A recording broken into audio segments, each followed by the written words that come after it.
Today, I've chosen two big giants in the messaging space. Twilio, which is an SMS and phone layer for developers, so anybody can build their applications on top of them. And you have SendGrid, an email SMTP deliverability company that powers a lot of the emails on the web.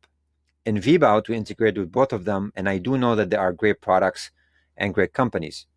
Now, Twilio purchased SendGrid a couple of years ago. They merged together to offer a messaging platform over SMS and email. So what I'm going to be covering here is how these two companies are doing their emails after the merger, the branding, what powers their technology, and also some wins and fails on both sides. So let's get started. Starting with this email from Twilio, this is directly from Twilio promoting their conference. They have a yearly conference, which is pretty big for developers. Now, the subject line, I think, is pretty long. They could have condensed it. And one thing I would steer away from is using any dollar signs or monetary values in the subject line or in the body. I've seen filters look at these as potentially phishing or financial information. So just to be clear, I would stay away from that and get creative. Maybe put USD or dollars, or maybe just put a keyword. Now, I do know some of you might say smart filters can pick up on these. My testing personally with my team is that dollar signs or any monetary symbol is getting frowned upon more than the actual word itself. Okay, I would leave it up to you to test it on your own. As I scroll down now, looking at the content, this is a little bit busy for me from a top banner. I would like to see something slightly more simple. The CTA is here, which is different than the others, so I think they could have done better here. But they're probably recycling content, and you'll see that in a second. Now, my eyeball, or the person looking at this content, it's probably going to follow the following. It's going to go to register now. I'm probably going to skip all that stuff, go to this color, the next title. Skip all that stuff because the font is different. They use different color fonts or different size fonts, sorry, which I'm not a big fan of. The bold didn't do much for me here because the title and the color here won over it. And finally, I got to this CTA, register now, free Explorer pass, and all access pass. I didn't even look at the other stuff. Now I'm just following my visual cue here. Of course, some people read, but if you're looking at most people, they're gonna follow these cues. So what that means is your choice of your CTA keywords or words you use in the CTAs is super important.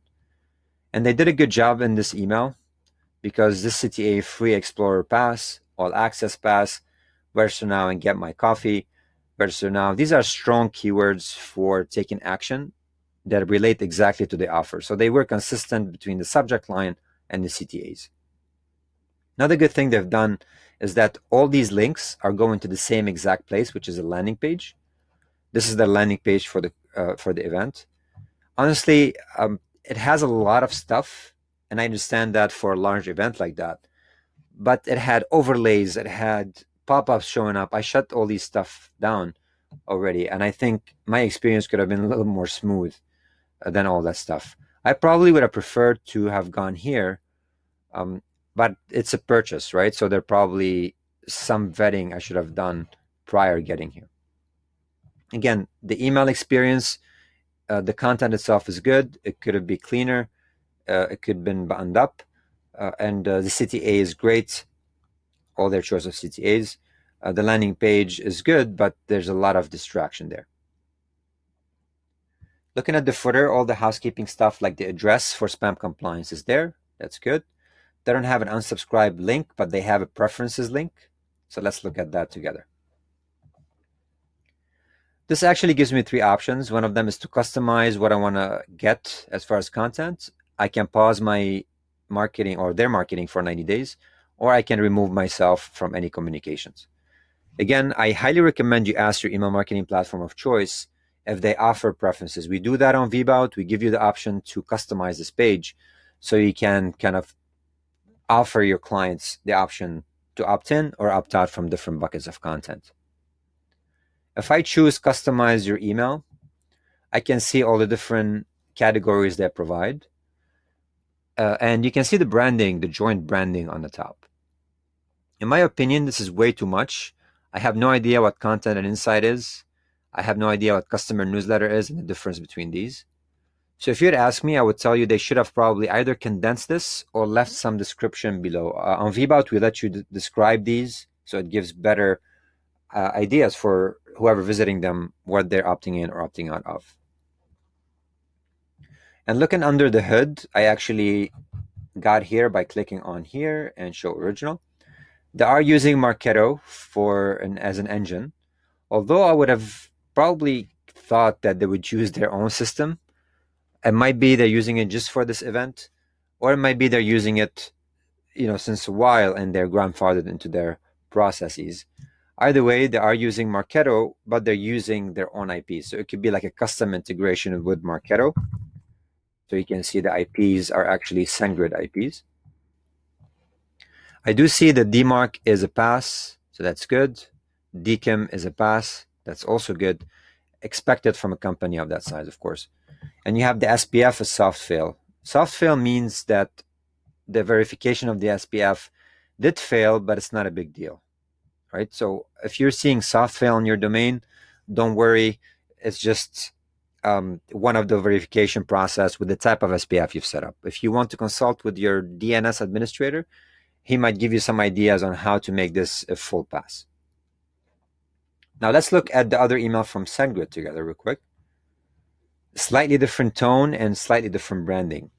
I do like this subject line because it's shorter, it's catchy, and you can see here they actually use trillion instead of the trailing zeros or any other signs. They call it the scoop. They send them monthly, which is good. Their banners are lighter, their colors are lighter, maintaining their existing website branding. So they didn't really pivot much from that, except they added this Twilio Sendgrid pixelated logo.